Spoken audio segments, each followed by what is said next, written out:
គណៈបកនយោបាយធ្វើសកម្មភាពលើកស្លាករួមគ្នា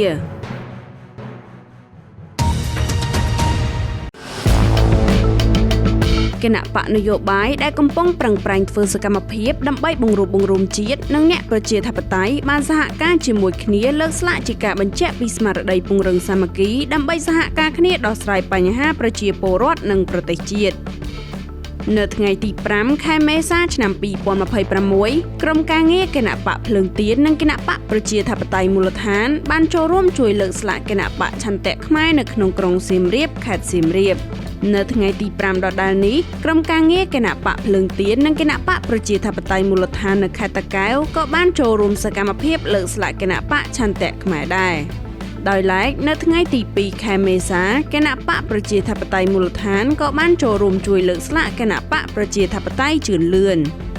គណៈបកទាំងនេះមានជំហរច្បាស់លាស់ក្នុងការពង្រឹងលទ្ធិប្រជាធិបតេយ្យផ្ដល់សិទ្ធិសេរីភាពជូនពលរដ្ឋនិងតែងតែជួយគ្នាទៅវិញទៅមកក្នុងសកម្មភាពលើកស្លាក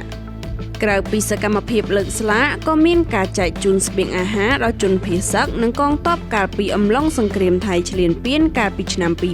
2025ថ្នាក់ដឹកនាំនឹងក្រុមការងារខេត្តគណៈបកភ្លឹងទៀននិងគណៈបកឆន្ទៈខ្មែរគណៈបកប្រជាធិបតេយ្យមូលដ្ឋានក៏បានសហការគ្នាធ្វើកិច្ចការសប្បុរសធម៌នេះជាបន្តបន្ទាប់ដែរ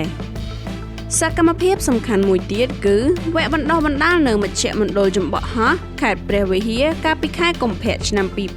2026ក៏មានការចូលរួមពីគណៈបកចំនួន4គឺគណៈបកភ្លើងទៀនគណៈបកឆន្ទៈខ្មែរគណៈបកប្រជាធិបតេយ្យមូលដ្ឋាននិងគណៈបកកែតម្រង់កម្ពុជា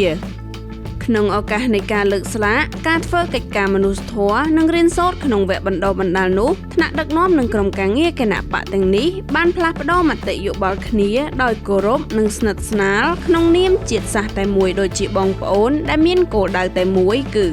ពង្រឹងលទ្ធិប្រជាធិបតេយ្យផ្ដល់សិទ្ធិសេរីភាពពេញលេញដល់ប្រជាពលរដ្ឋនិងពង្រឹងការអភិវឌ្ឍឲ្យរឹងមាំគ្រប់វិស័យ